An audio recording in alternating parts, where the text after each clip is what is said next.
प्रभू येशू ख्रिस्ताच्या पवित्र नावात सर्वांना प्रेमाचा सलाम.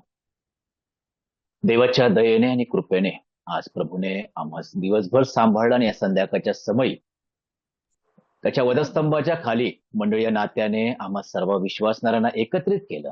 याबद्दल थोर देवाला आपण धन्यवाद देऊ. एक नवीन विषय आपण गेल्या दिवसामध्ये सुरुवात केलेला होता आणि त्या विषयाकडे मी आपलं लक्ष वेधू इच्छितो. त्यासाठी माझ्याबरोबर करिंथकरास पहिले पत्र याचा 3रा अध्याय आणि वचन 9 काढावे. देवाच्या वचनात असे लिहिलं आहे, कारण आम्ही देवाचे सहकारी आहोत. तुम्ही देवाचे शेत, देवाची इमारत असे आहात. देवबाप वाचलेल्या वचनावर त्याचा भरपूर आणि विपुल आशीर्वाद पाठव. या ठिकाणी संत पाऊल करिंथेतील मंडळीला अतिशय गांभीर्याने काही गोष्टी सांगत आहे. ती म्हणजे देवाची इमारत अशी तुम्ही आहात. दुसरी गोष्ट, तुम्ही देवाचे शेत आहात. आणि आपण जे पाहत आहोत की देवाचे सहकारी. आणि देवाचे सहकारी आपण पाहत असताना गेल्या संदेशामध्ये सुरुवात आपण केली होती एदेन बागेपासून. प्रभूची इच्छा आहे की जे मी काही निर्माण केलेलं आहे त्या निर्माण केलेल्या सर्व गोष्टींमध्ये मनुष्याने त्या ठिकाणी काम करावं. खऱ्या अर्थाने देवाला आमच्या सहकार्याची अजिबात गरज नाही. तो बलवंत असा देव आहे प्रियानो, सामर्थ्याने भरलेला आहे. तो सेनाधीश परमेश्वर आहे. आणि अशा सेनाधीश परमेश्वराला अशा मनुष्याची काय गरज आहे? तरी सुद्धा पाऊल पवित्र आत्म्याच्या प्रेरणेने लिहितो की आम्ही देवाचे सहकारी आहोत. देवाच्या एका मोठ्या कार्यामध्ये आम्हाला प्रभूने सहभागी करून घेतलेलं आहे त्या कामामध्ये. आणि म्हणून त्या कामामध्ये सहभागी होत असताना आम्हाला अतिशय आनंद होतो. जसं आम्ही पाहिलं उत्पत्तीच्या ग्रंथात 2ऱ्या अध्यायामध्ये, पूर्वेस एदेनात बाग लाविली आणि त्या ठिकाणी जी बाग लाविली त्या बागेमध्ये ज्याला घडिले त्या आदामाला त्या ठिकाणी ठेविले. आणि अशा प्रकारे त्याला ठेविल्यानंतर त्याला कार्य सांगितलं प्रियानो. त्याला शांत बसून राहा असं नाही सांगितलं. आशीर्वाद दिला, फलद्रूप हो, सर्व काही गोष्टी आशीर्वादाने भरलं. एवढंच नाही तर त्याला काम सांगितलं, ते म्हणजे की ह्या बागेची काय करायची? मशागत करायची आणि राखण करायची. मशागत आणि राखण एक कार्य दिलेलं आहे. जी निर्मिती प्रभूने केली एदेन बागेची, त्या बागेमध्ये आदामाला काम करावयास त्याने सांगितलं. एदेन बाग एका बाजूला आणि देवाची मंडळी एका बाजूला. आम्हाला देखील प्रभूने तारलं आणि या जिवंत मंडळीत जी मंडळी प्रभूने आपल्या स्वरक्ताने खंडणी भरून विकत घेतली, त्या मंडळीमध्ये तुम्हाला आणि मला ठेवलं. आणि मंडळीची काळजी घेण्यासाठी प्रभूने आम्हाला कार्य सोपवलेलं आहे. जी मंडळी प्रभूची आहे, तो प्रभूची मंडळी जी आहेत, प्रभू त्या मंडळीची काळजी घेण्यास सक्षम आहे. तरी सुद्धा या मोठ्या कार्यामध्ये, सुवार्तेच्या कार्यामध्ये प्रभूने तुम्हाला आणि मला सहभागी करून घेतलेलं आहे. ही फार मोठी गोष्ट आहे. आणि मग आम्ही पाहिलं होतं की जी एदेन बागेमध्ये मशागत आणि राखण करायची, ती कशा प्रकारे करायची? तर ते कार्य आदामाने आज्ञापालन करत करावं, ही प्रभूची इच्छा होती. म्हणूनच लगेच आम्हाला दिसतं त्या ठिकाणी उत्पत्ती 2 मध्ये त्या खालच्या 16व्या वचनामध्ये की आज्ञापालन त्याच्या जीवनात आलं की ह्या बऱ्या वाईटाचं झाडाचं फळ खायचं नाही. जी मशागत आणि राखण करायची त्या कार्यामध्ये निक्षून सांगितलं की आज्ञापालन असणं गरजेचं आहे. आणि म्हणूनच आम्ही ज्या जिवंत देवाच्या मंडळीमध्ये तुम्ही आणि मी कार्यरत आहोत, ते कार्य करत असताना प्रभूची इच्छा आहे की ज्या आदामाला मी सांगितलं होतं की आज्ञापालन, तेच आज्ञापालन तुमच्या आणि माझ्या जीवनात असणं अतिशय महत्वाचं आहे. आणि ती अपेक्षा प्रभू करतो.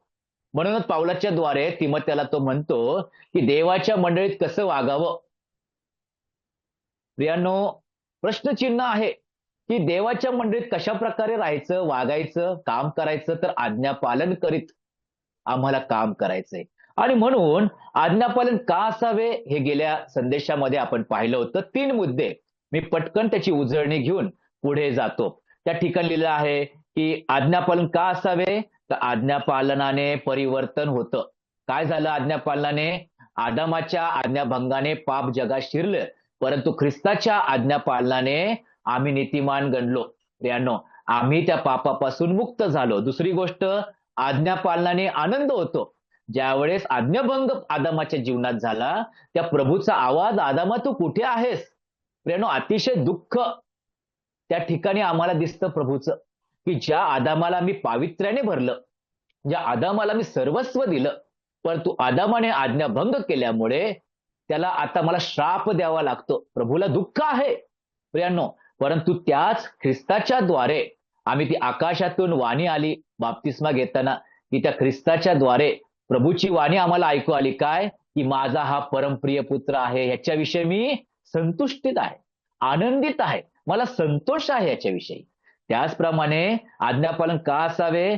तर आज्ञापालनाने देवाचे गौरव होते. त्या आज्ञाभंगामुळे त्या सैतानासमोर कदाचित देवाचा अपमान झाला प्रियांनो.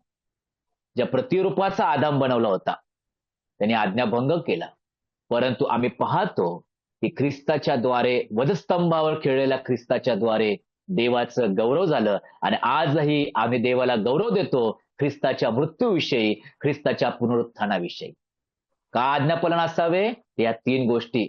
आज मंडळीमध्ये आज्ञापालन करीत असताना अनेकांच्या जीवनात परिवर्तन झाल्याशिवाय राहणार नाही. त्याचप्रमाणे आज्ञापालनाने देवाला आनंद झाल्याशिवाय राहणार नाही, आणि आज्ञापालनाने आमच्या देवाचं गौरव आमच्याद्वारे होतं. आज आपण दुसरा मुद्दा पटकन पाहूया, की आज्ञापालन का असावे एक गोष्ट, परंतु आज्ञापालन कसं करावं हे देखील शिकणं गरजेचं आहे. आणि म्हणून नीतिसूत्रे याचा 3रा अध्याय आपण काढूया. जे आम्ही देवाचे सहकार्य आहोत, त्याच्या मोठ्या कार्यामध्ये प्रभूने आम्हाला सहभागी करून घेतलेला आहे. तर आज्ञापालन तर करायचंय, परंतु आज्ञापालन कसं करायचंय? बघा बरं, नीतिसूत्रे 3रा अध्याय वचन 6 मध्ये, तू आपल्या सर्व मार्गात त्याचा आदर कर, म्हणजे तो तुझा मार्गदर्शक होईल. प्रियांनो, आम्ही आमच्या मार्गात त्या प्रभूचा आदर करणं गरजेचं आहे. आणि पहिला मुद्दा त्या ठिकाणी, आज्ञापालन कसे करावे? तर आज्ञापालन आदरयुक्त असावे. आज्ञापालनात प्रभूचा आदर असावा आमच्या जीवनामध्ये. आणि म्हणून हा नीतिसूत्रकार म्हणतो, कोण आहे हा? हा शल्मोन आहे प्रियांनो. तू आपल्या सर्व मार्गात त्याचा आदर कर. प्रियांनो, शल्मोनाने लिखाण जरी केलं, पण तो अनुभव तो त्या ठिकाणी नमूद करतोय, की मी माझ्या प्रभूचा आदर केला नाही. ज्याप्रमाणे आम्ही पाहतो की शल्मोनाने मंदिर बांधलं, परंतु नंतर त्याची अधोगती झाली. त्याच्या बापाप्रमाणे तो प्रभूचा आदर न करता इतर देवतांच्या मागे नादी लागला. आणि भयंकर गोष्टी आहेत, तिकडे न जाता आम्ही पाहूया की शल्मोन लिहितो की तू आपल्या सर्व मार्गात त्याचा आदर कर. प्रियांनो, आमचे मार्ग भयंकर आहेत प्रियांनो.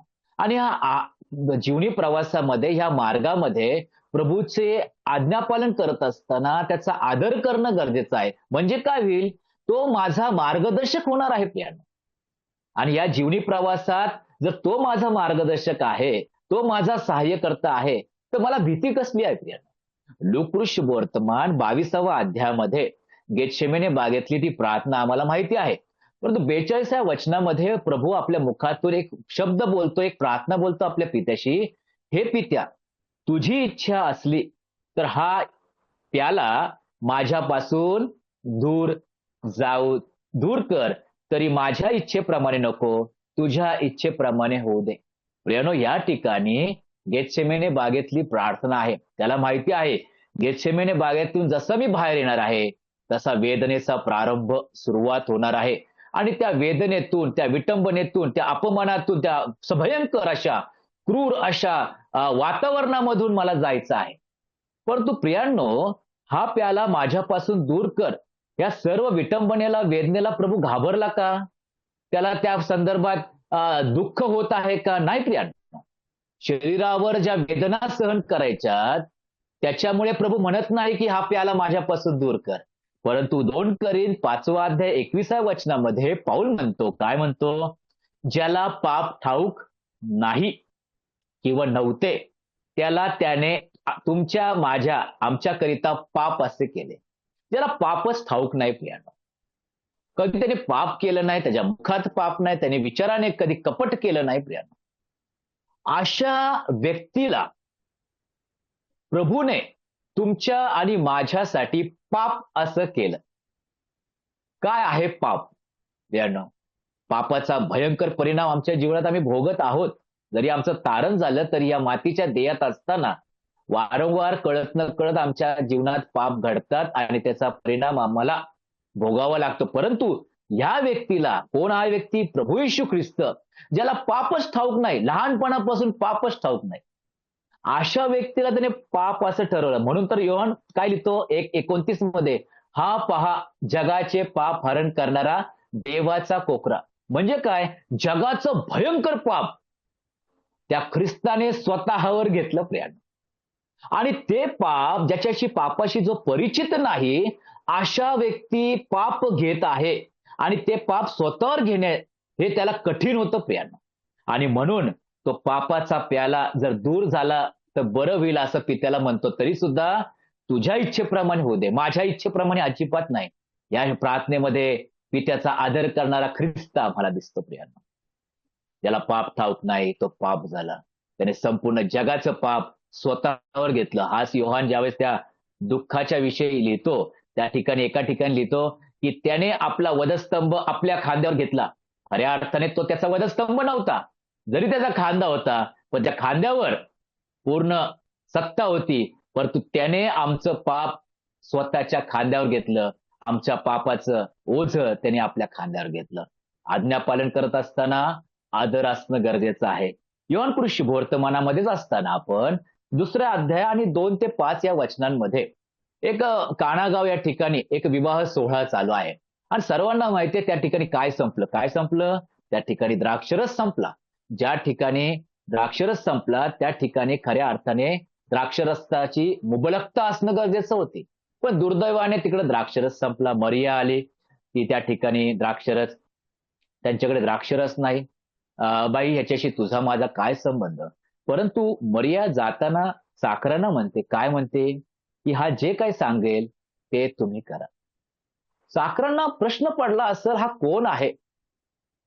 प्रभू येशू ख्रिस्ताची चमत्कार किंवा कार्याची सुरुवात त्या ठिकाणी झालेली आहे प्रियानो. त्याच्या अगोदर त्यांनी कोणताच चमत्कार केला नाही. ह्या साखरांना माहिती आहे की हा सुताराचा मुलगा आहे, हा मरियाचा मुलगा आहे. आणि अशा परिस्थितीमध्ये हा जो एक निमंत्रक म्हणून आलेला आहे, ह्याचं तुम्ही ऐका. मग काय ऐकायचं? हा सांगत आहे की रांजणे पाण्याने भरा. अरे, द्राक्षरस संपलेला आहे. पाण्याने रांजणं का भरायची? परंतु या ठिकाणी चाकरांचा आदर दिसतो प्रभूप्रती. काय केलं त्यांनी? रांजणे काठोकाठ भरले. मित्रांनो, काम करीत असताना प्रभू जे सांगत आहे ते आम्हाला आदरयुक्त करणं गरजेचं आहे. पण अनेकांना अनेक प्रश्न आहे. हे कसं, ते कसं, ते कसं, एदेन बागेत पाप कसं आलं, प्रभूने का नाही अडवलं? या सर्व गोष्टींचं सुरुवातीपासून ते प्रगटीकरणापर्यंत प्रश्न प्रश्न प्रश्न. दुःखाची गोष्ट आहे प्रियांनो, या प्रश्नांमुळे अनेक जण तारणाच्या त्या कृपेपासून दूर गेलेले आहेत. अजूनही तारणाचा आस्वाद त्यांच्या जीवनात नाही. परंतु जो त्याच्या आज्ञेचं पालन आदरयुक्त करतो, त्या ठिकाणी नीतिसूत्रकार म्हणतो, तो तुझा मार्गदर्शक होईल. प्रियांनो, तो आमचा मार्गदर्शक होईल. त्या प्रभूचा मी जर आदर केला तर माझ्या या कडथर आणि भयंकर अशा प्रवासामध्ये प्रभू माझा मार्गदर्शक होणार आहे. पहिला मुद्दा, आज्ञापालन कसे असावे? तर आज्ञापालन आदरयुक्त असावे. दुसरा मुद्दा आपण पाहूया की स्तोत्रसंहिता 119 आणि वचन 143.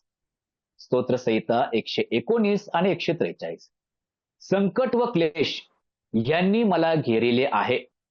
स्तोत्रकर्ता म्हणतो, संकट व क्लेश यांनी मला घेरिले आहे, तरी तुझ्या आज्ञात मला आनंद आहे. आज्ञापालन कसे असावे? आज्ञापालन आनंदाने असावे प्रियांनो. आम्हाला संकट आणि क्लेशाने जरी घेरिले तरी सुद्धा ह्या वेढ्यामध्ये प्रभू ज्या आज्ञापालनाने मला आनंद होत आहे, तुझ्या आज्ञात मला आनंद आहे, असा हा स्तोत्रकर्ता म्हणतो. उत्पत्तीच्या ग्रंथात 22व्या अध्यायामध्ये एक सुपरिचित परिच्छेद त्या ठिकाणी दिसतो. अब्रामाची परीक्षा. अब्रामाला कसोटीस लावलं आणि त्या ठिकाणी आम्ही पाहतो की अब्रामा अशी हाक मारली. अब्राम म्हणतो, काय आज्ञा? त्यास तो म्हणतो, तुझा एकुलता एक पुत्र जो तुला परमप्रिय आहे त्याला माझ्यासाठी काय कर? होमार्पण कर. आणि त्या ठिकाणी वाचतो 22व्या अध्यायामध्ये आणि 3ऱ्या वचनाची सुरुवात, तेव्हा अब्राहम मोठ्या पहाटेस उठला. मित्रांनो, तेव्हा अब्राहम मोठ्या पहाटे सुटला. का बरं माहितीये का? आज्ञापालन करण्यासाठी. आता विचार करा, अब्राहम तुमच्यासारखा आणि माझ्यासारखा एक मनुष्य आहे. ज्या तुमच्या आणि माझ्या भावना असतात, इच्छा असतात, आम्ही प्रीती एकमेकांवर करतो. या सर्व गोष्टी अब्राहमामध्ये आहेत. आणि अशा प्रकारे माझ्या मते हे संकट आणि क्लेशाने हा घेरिला आहे. विचारांचा गोंधळ या अब्रामाच्या अवतीभोवती असेल आणि अशा परिस्थितीमध्ये अब्राम मोठ्या पहाटे सुटला. कदाचित मी म्हणतो की जर मला आज्ञापालन करायचं नसतं तर मी मोठ्या पहाटेच नसतो उठलो, तर उशिरा उठलो असतो, तर माझा मुलगा वाचला असता. परंतु एखादी आज्ञापालनाचा आनंद जर माझ्या अंतःकरणात असेल, अब्रामाच्या मनामध्ये होता, विचारामध्ये होता, तो विचार घेऊनच तो झोपला होता प्रियांनो. आणि त्या विचाराने तो निद्रेत गेला, परंतु त्याच विचाराने तो उठला की उद्या मला आज्ञापालन करायचंय, त्यासाठी मला मोठ्या पहाटेच उठायचंय. प्रियांनो, मोठ्या पहाटे सुटणारा अब्राम आम्हाला दिसतो. का माहितीये का? त्या आज्ञापालनामध्ये त्याला आनंद आहे. आपल्या पुत्राला त्या वेदीवर रचायचं आहे प्रियांनो. रचलेल्या लाकडांवर त्याला ठेवायचं आहे आणि प्रभूसाठी त्याला होमार्पण करायचं आहे. प्रियांनो, आठवड्याच्या पहिल्या दिवशी ज्यावेळेस मला आज्ञापालन करायचंय, प्रभूच्या शरीराचं रक्ताचं स्मरण करण्यासाठी भाकरीमध्ये आणि प्यालामध्ये मला सहभागी व्हायचंय, तर शनिवारच्या रात्री त्या विचाराने मी झोपतो का? तो विचार माझ्या मनामध्ये असतो का? तो विचाराने प्रियानो त्या निद्रेमध्ये मी जात असताना त्या विचारानेच मी सकाळी उठतो का? आणि ते मोठ्या पहाटे सुटून, मोठ्या सकाळी उठून मी त्या आज्ञा पालनासाठी पुढे जात आहे का प्रियानो? हा मोठा प्रश्नचिन्ह तुमच्या आणि माझ्या समोर आहे. हा मोठ्या पहाटे सुटला आपल्या लेकराला प्रभूसाठी देण्यासाठी प्रियानो.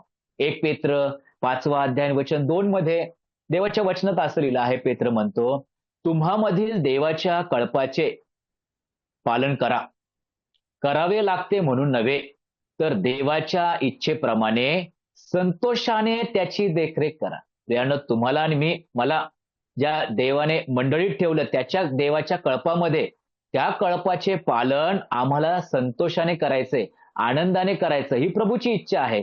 करायचं म्हणून करू नका असं प्रभू म्हणत आहे. तर देवाच्या इच्छेप्रमाणे आणि ही आज्ञा आहे आणि या आज्ञा पालनामध्ये मला आनंद असणं गरजेचं आहे प्रियांनो. फिलिप्पिकरास पत्रामध्ये संत पाऊल लिहितो की 2रा अध्याय वचन 17 मध्ये की तुमच्या विश्वासाचा यज्ञ व सेवा, या ठिकाणी काय लिहिलं आहे? तुमच्या विश्वासाचा यज्ञ व सेवा होताना किंवा होत असताना जरी मी स्वतः अर्पीला जात आहे, तरी मी त्याबद्दल आनंद मानितो व तुम्हाबरोबर आनंद करीतो. आनंद मानितो आणि आनंद देखील करीतो. काय होत आहे? मी अर्पीला जात आहे. इंग्रजीमध्ये त्या शब्दाला ड्रिंक ऑफरिंग असं लिहिलेलं आहे किंवा पेयार्पण असं त्या ठिकाणी त्याचं स्पष्टीकरण आहे. मराठी भाषेमध्ये भाषांतर आहे. गणनाच्या पुस्तकामध्ये 15वा अध्यायामध्ये त्या पेयार्पणाविषयी लिहिलं आहे, ड्रिंक ऑफरिंग. मोठं दगडी त्या ठिकाणी आपण म्हणू शकतो, एक आपलं मिक्सर कसा असतो त्या प्रमाणाचा आहे आणि त्या ठिकाणी द्राक्ष कुंड आहे त्या प्रकारचं आणि तो कुठला जात आहे प्रियानो आणि त्यातून रस येत आहे. प्रियानो, पेयार्पण अशा प्रकारचं होतं. पाऊल म्हणतो की मी काय होत आहे? कुठला जात आहे प्रियानो? तो अर्पीला जात आहे आणि अर्पीला जात असताना काय म्हणतो? मला आनंद होतो. कळपामध्ये तुम्ही आणि मी काम करत असताना करायचं म्हणून नाही, तर मी अर्पीला जरी गेलो पेयार्पणासारखा, ड्रिंक ऑफरिंग सारखा, तरी मला आनंद करायचा त्या आज्ञा पालनामध्ये. प्रियानो, अब्रामाच्या जीवनातून आपण पाहिलं, आज्ञा पालन करीत असताना मोठ्या पहाटे सुटून आज्ञा पालन केलं. या ठिकाणी मंडळीची काळजी घेत असताना त्या ठिकाणी लिहिलेलं आहे की मला आनंद असा होतो. ह्याच पाऊल 2 करिंथ मध्ये लिहितो. बघा बरं, 2 करिंथ 11वा अध्याय आणि 24 पासून 28 हा मोठा भाग आहे. तर मी पटकन वाचतो कारण ते अतिशय महत्वाचा भाग आहे. 2 करिंथ 11वा अध्याय 24 पासून. 5 वेळा मी यहुद्यांच्या हातून 39 फटके खाल्ले, 3 वेळा छड्यांचा मार खाल्ला, एकदा मला दगडमार झाला, 3 वेळा माझे गलबत फुटले व 1 दिवस व 1 रात्र मी समुद्रात घालवली.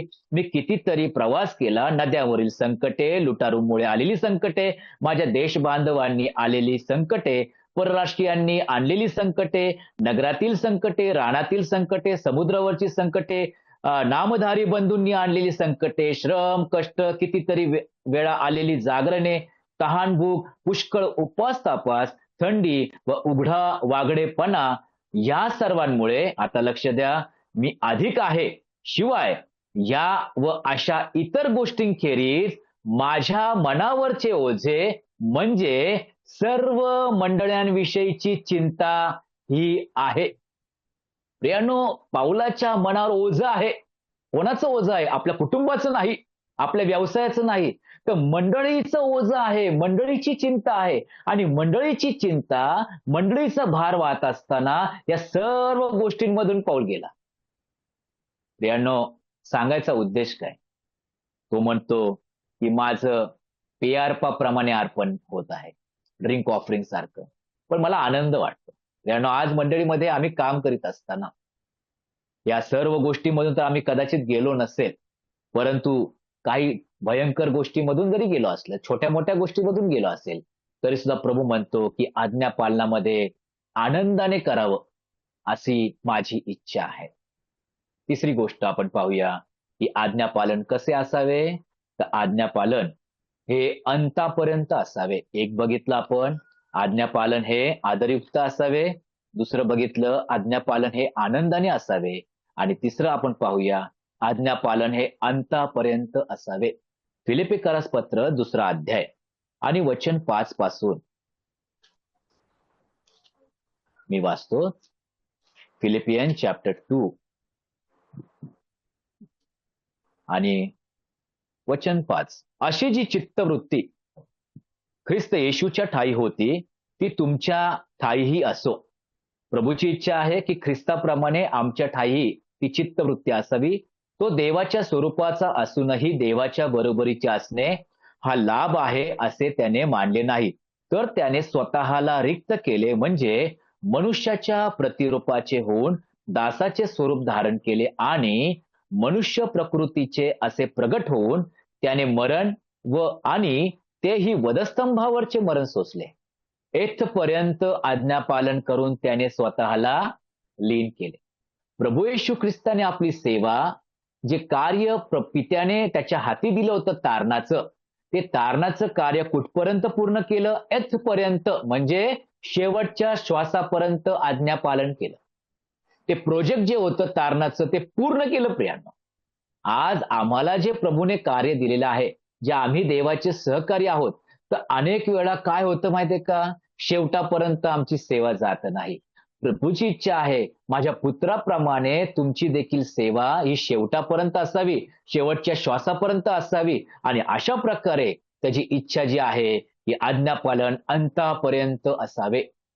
तिमोथेला पत्र लिहित असताना 2 तिमोथी आणि 4 अध्याय 5 वचनामध्ये संत पाऊल म्हणतो की तुला सोपवलेली सेवा पूर्ण कर. कुठपर्यंत? पूर्ण कर. आणि त्याच्या खालीच लिहिलेलं आहे की माझा प्राणायन काळ जवळ आला आहे आणि मी माझी धाव पूर्ण केली आहे. अतिशय शेवटच्या घटकेमध्ये असताना संत पाऊल आपल्या आत्मिक पुत्राला म्हणतो, जशी मी सेवा केली शेवटापर्यंत, तिमोथ्या तुला देखील ही सेवा शेवटापर्यंत करायची, अंतापर्यंत करायची. पण हाच पाऊल अतिशय दुःखाने कलेसिकरास पत्रामध्ये 4 अध्याय आणि 17 वचनामध्ये लिहितो. काय लिहितो? की अर्खिप्पाला सांगा, काय? जी सेवा तुला प्रभूमध्ये मिळाली आहे. काय आहे? अर्खिप्पाला सांगा की जी सेवा तुला प्रभूमध्ये मिळाली आहे ती पूर्ण करण्याकडे लक्ष दे. देणं अर्खिप्पा, फिलोमनाच्या पत्रामध्ये त्याचा उल्लेख आम्हाला दिसतो. आणि तो फिलोमनाचा पुत्र आहे, त्याच्याविषयी लिहिला आहे, तो सहसैनिक आमचा आहे. पण हा सहसैनिक आता कुठे आहे मला माहित नाही, परंतु त्या ठिकाणी दुःखाने लिहितो. काय? अर्खिप्पाला सांग नाही लिहिले, सांगा. अनेकांना सांगायला सांगितलेलं आहे की जी सेवा तुला प्रभूमध्ये मिळालेली आहे ती पूर्ण करण्याकडे लक्ष दे. यानो, कदाचित अर्खिप्पा मागे फिरला असेल, अर्खिप्पा डावी उजवीकडे वळाला असेल, आणि अशा प्रकारे मंडळीला सांगितलेलं आहे, बंधुजनांना सांगितलं आहे की त्याला सेवेकडे लक्ष देण्यास त्याला मदत करा, पूर्ण सेवा त्याच्याकडून व्हावी अशी पावलाची इच्छा आहे. त्याच ठिकाणी 2 तिमोथीमध्ये 4 अध्याय 9 आणि 10 वचनामध्ये अजून एका विषयी लिहिलं आहे, तू होईल तितके करून माझ्याकडे लवकर ये, कारण देमासला ऐहिक सुख प्रिय असल्यामुळे तो मला सोडून गेला. देमास जो पौलाबरोबर होता, पण ऐहिक सुख त्याला प्रिय वाटलं पावलापेक्षा, सेवेपेक्षा, आणि तो पावलाला सोडून गेला. कारण आज सेवेमध्ये हे तारण झाल्यानंतर जी सेवा प्रभूने आम्हाला दिलेली आहे, अनेक अर्खिप्पा आम्हाला आजूबाजूला दिसेल, अनेक देमास आमच्या आजूबाजूला दिसेल, जी सेवा त्यांनी सोडून दिली आणि ऐहिक अशा गोष्टींकडे, दैहिक अशा गोष्टींकडे, भौतिक अशा गोष्टींकडे त्यांचं लक्ष गेलेलं आहे प्रियांनो. परंतु प्रभूची इच्छा आहे की आमची सेवा अंतापर्यंत असावी आणि ती सेवा आज्ञापालन करत आम्ही करणं अतिशय महत्वाचं आहे.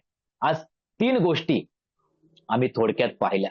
पहिल्या तर मुद्द्यामध्ये आपण बघितलं होतं की आम्ही जे प्रभूचे सहकारी आहोत, ते काम करीत असताना आमच्या जीवनात आज्ञापालन असणं अतिशय महत्वाचं आहे, ही प्रभूची इच्छा आहे.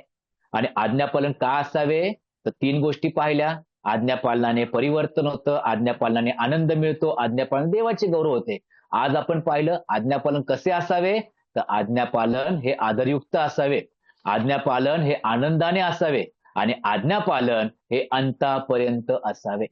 प्रभू करो, जे प्रभूचे आम्ही सहकारी आहोत, त्या प्रभूच्या महान कार्यामध्ये ही सेवा अंतापर्यंत आनंदाने आणि आज्ञापालन करत प्रभूला आनंद होईल असं करत ते आदरयुक्त सेवा तुमच्या आणि माझ्या जीवनात घडावी, हीच प्रभूचरणी प्रार्थना. प्रभूने पुरवलेल्या या शब्दांबद्दल आणि विचारांबद्दल मी प्रभूचे मनापासून आभार मानतो. आमेन. आमेन.